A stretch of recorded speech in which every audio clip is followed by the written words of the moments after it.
So the Nuggets lost to the Blazers. I think that's fine. I mean, last year they didn't make the playoffs. This year they get all the way to Game 7 of Round 2. I think that's quite an accomplishment. And I think the first thing you look at is Nikola Jokic before we get into salary and all that stuff. So Jokic is maybe a top 10 player. He's certainly like top 12. I think we would all agree on that one. And the thing now is, can he just lose the weight? Because we've seen him get in better shape throughout his career. I'm not going to fact check that one, but I'm going to assume that's the case. And he was a little better defensively this season. They didn't tell him to just back up on screens. They said, no, you're actually going to do stuff on defense. We're going to make you move, step up on ball handlers occasionally, things like that. And I do think it kind of worked. I mean, Denver's defense, where did they end up this season? They ended up 10th in defensive rating. So to act like Jokic is this defensive black hole, it's not the case. Sure, he needs to get better, and we hope that him losing the weight can do it. But he's definitely made progress. I think part of that is also Paul Millsap, and we'll get into his team option in a little bit here.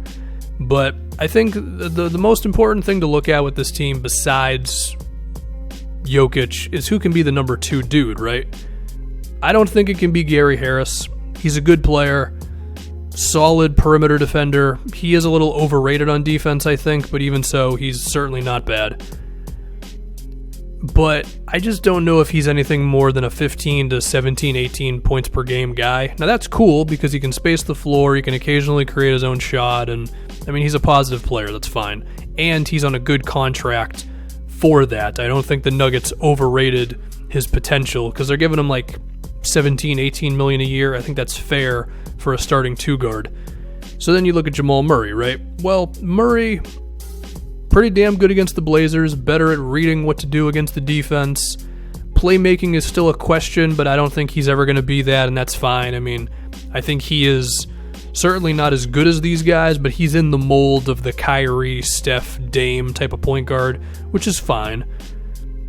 Making threes off the dribble and reading pick and rolls better, pull-up jumpers, that type of stuff is what we hope Jamal Murray can be, and he showed potential for it this season, but he also showed signs of that inconsistency. I mean, if you really look game to game throughout these playoffs, there's definitely moments you can find of him not being the best. That being said, his numbers against the Blazers, pretty damn good overall, over 20 points a game, and the efficiency, not the best, but we expect that to dip down in the postseason a little bit. So, I don't know. I think Jamal Murray's on an upswing. I think he's good enough for us to hope that he can be the other guy here. And given that he's like 21 years old, I think that's all you can ask for.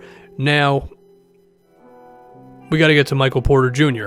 Is he the guy who's really meant to be the second best player on this team and a guy who can average over 20 a game and all that?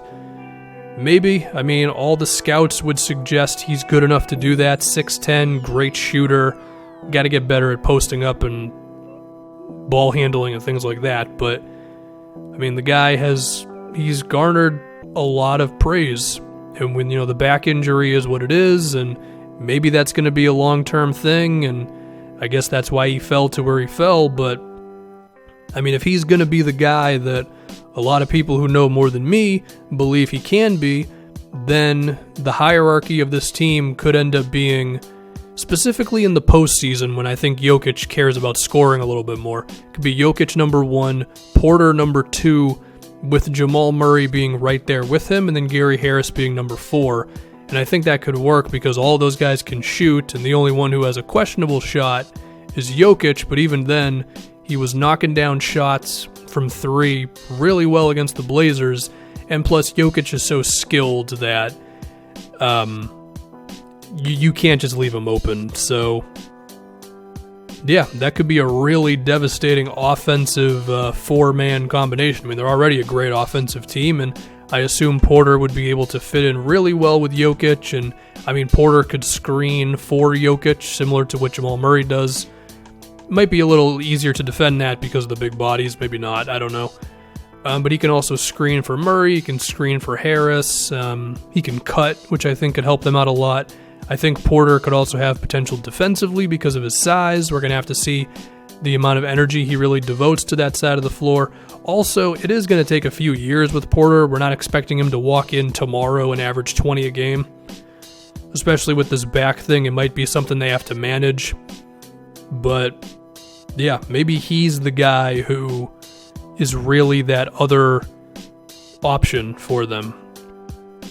I don't know. That'll be interesting stuff. Now, before I start talking about Millsap's team option and all that, I do want to point out this team has a lot of ammo for a trade. Between Porter, if they are content with not waiting for him and they want to get an instant return, I mean, Murray, Harris, Malik Beasley, Will Barton, he was kind of bad this year. A little better as the playoffs went along, but overall, not the best. Monte, they have all their picks besides this year's, so they have a lot of ammo to make a move. So if some star player becomes available, I wouldn't be shocked if the Nuggets were in the rumors, depending on what they would have to give up and all that stuff. Now, if we get to Millsap's team option, so first off, Millsap was good this season. You could say he was very good against the Blazers. At times, he took advantage of the Cantor matchup. At times, he was bullying smaller dudes. Good defensive player, all that stuff.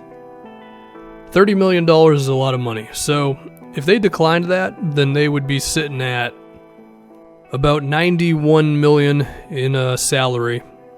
And the cap's going to 109. So that gives you, $18 million to do something.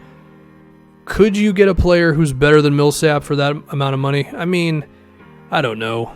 You assume it would be somebody who can do some of the things that Millsap does in terms of be a big dude who can contribute on defense and kind of play off of everybody on offense, but also post up and things like that. I mean, the only guy who I can think of who's as close to that is like Julius Randle. And I'm not confident in saying that Julius Randle is better than Millsap right now. We certainly had a box score season, Julius, but I mean, Millsap still does a lot of things that don't show up in the box score. I guess Mirotic is a similar thing, but Mirotic is not the defender that Millsap is, so I don't know. It might just be better to keep Millsap on, and then after next season, you could re-sign him, but to a lot less money. So maybe $14 million a year or something, and you can do your team options and stuff after that. That might be the way to go, honestly. I mean, if they want to get crazy, they could decline his team option and they could try to get off of Mason Plumlee's contract to get themselves into free agency for this season, but call it a gut feeling. I don't think they're going to do that. So yeah, I don't know if I have anything else on the Nuggets, really. I think they're in a good place. I think moving forward, they're going to be another team in the Western Conference, and they're banking on Michael Porter being the thing that takes them over the top. That, along with Jokic losing some weight, Jamal Murray getting a little better, Gary Harris getting a little better. Do I think that that's a fair thing to bank on, all that stuff? Yeah, I think that's cool. I mean, Jokic, again, is already amazing, so yeah, this team's going to be around for a long time, so we can enjoy the ride, and they're going to be a mainstay in the West.